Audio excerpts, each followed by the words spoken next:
नमस्ते मित्रों, जय श्री राम। क्या मनुष्य को मांस खाना चाहिए? जानिए सच क्या है। वास्तव में शाकाहार हर प्राणी से प्रेम करना सिखाता है, क्योंकि शाकाहारी व्यक्ति हिंसा नहीं करता, और जो हिंसा नहीं करता उसके अन्य जीव जंतु भी प्रेम करते हैं। इंसान जब से इस दुनिया में आया है तब से उसके साथ एक चीज़ और आई है, और वो है भूख। भूख ऐसी बात है जो इंसान को कुछ भी करने के लिए मजबूर कर देती है। कई बार तो भूख के लिए इंसान वो सब कर जाता है जो उसे कभी नहीं करना चाहिए। उन्हीं ना करने योग्य कामों में से एक है मांस भक्षण। अक्सर देखा जाता है कि हम अपनी भूख मिटाने के लिए किसी भी मासूम और बेजुबान जानवरों को मारकर खा जाते हैं, लेकिन यह नैतिकता की दृष्टि से, मानवता की दृष्टि से और विज्ञान की दृष्टि से बिल्कुल भी ठीक नहीं है। चलिए आइए देखते हैं कैसे। अगर इस संसार में सभी जीवों को देखा जाए तो उसमें मनुष्य ही सबसे ज़्यादा श्रेष्ठ और क्रियाशील है। ईश्वर ने तो नेमतें और ताकतें इंसानों को दी है, और किसी जीव और किसी प्राणी को नहीं बख्शी। इसलिए हम इंसानों की जिम्मेदारी भी सबसे अधिक है। इंसान अपने हुनर और दिमाग के इस्तेमाल करके भी अन्य जीवों से अपना भोजन प्राप्त कर सकता है, जैसे गाय भैंस का दूध बेचकर, भेड़ के ऊन बेचकर, हाथी के महावत बनाकर, घोड़े के टांगा आदि चलाकर। इस तरह से वन्य जीवों को मारे बिना भी इसके जरिए भूख का इलाज हो सकता है। तो फिर क्यों बेजुबान पशुओं की हत्या और पाप अपने सिर पर करते हैं? हालांकि इस पर यह सवाल उठाया जा सकता है कि पेड़ पौधे खाए जाते हैं और उनमें तो जीवन होता है। अगर उसको खाना पाप नहीं है तो मांस खाना कैसे पाप हुआ? इस सवालों का जवाब ये है कि पेड़ पौधे आदि वनस्पति सुषुप्ति अवस्था में, यानी एक तरह की गहरी नींद में होते हैं। उन्हें काटने या तोड़ने पर हमारी तरह पीड़ा का अनुभव नहीं होता। वनस्पतिक खाद्य पदार्थ जागृत प्राणियों द्वारा स्वेच्छा से दिए गए दूध आदि की तरह होती है। इस तरह वनस्पतियों से प्राप्त भोजन खाना गलत नहीं है। वह मांस नहीं होता, वह उनका स्वाभाविक फल है। वे इससे आगे बढ़ने के सक्षम नहीं हैं।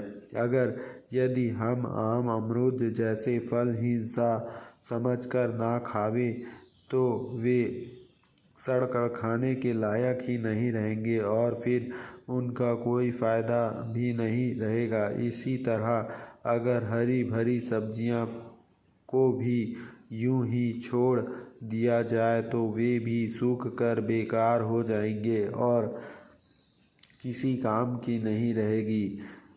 आप सब अक्सर खबरों में सुनते होंगे कि आज इतना टन गेहूं गोदाम में पड़े खराब हो गया, लेकिन वन्य जीवों के साथ ऐसा नहीं होता। पेड़ पौधों की अपेक्षा वन्य जीव अधिक मात्रा में सुख दुख का अनुभव करते हैं। उनमें प्रजनन क्षमता भी होती है, जिससे वे अपना वंश बढ़ाते हैं। उन्हें काटने मारने पर रक्त की धार सीधी दिखाई देती है।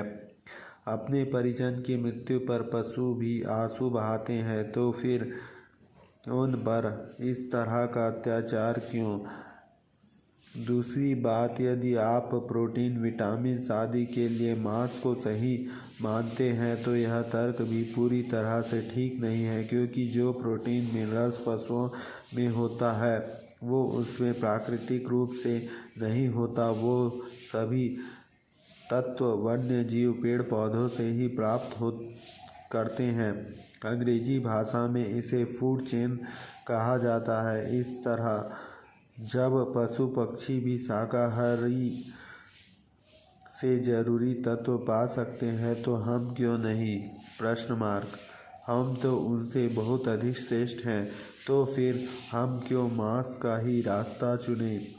इस पर तर्क करने वाले ये तर्क देते हैं कि शेर आदि हिंसक जीव भी तो मांस खाते हैं, तो हम क्यों ना खाएं? तो इस पर मैं यही कहूँगा कि सर्वप्रथम तो ये कि मांसाहारी उनका प्राकृतिक भोजन है।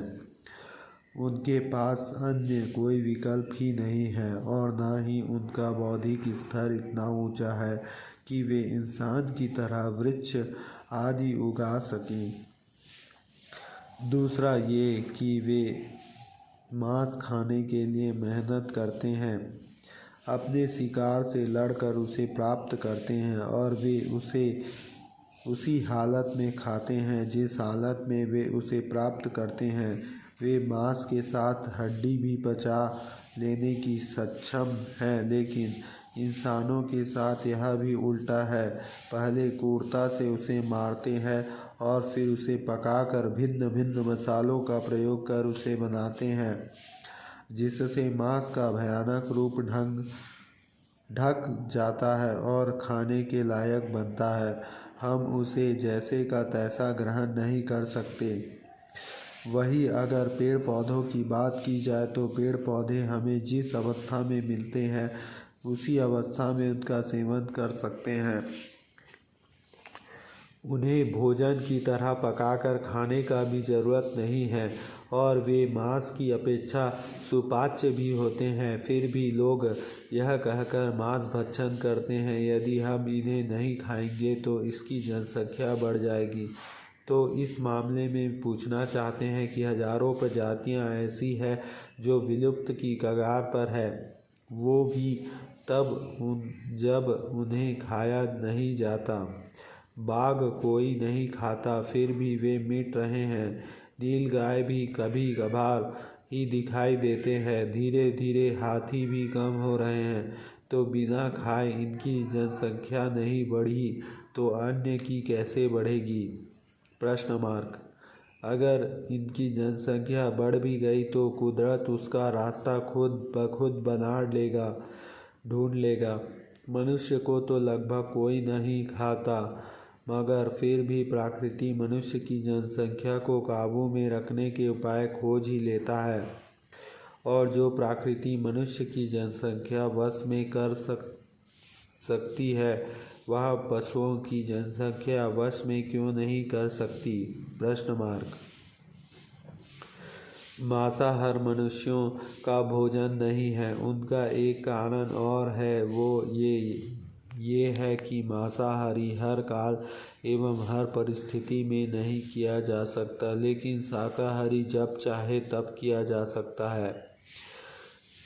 जब एक पशु जन्म लेता है वह दूध ही पीता है। बहुत से त्योहारों में मांसाहार छोड़ना ही पड़ता है और मांसाहार हमारे लिए हर जगह उपलब्ध हो जाए ऐसा भी नहीं है, किंतु शाकाहारी व्यंजन हर जगह मिल जाता है।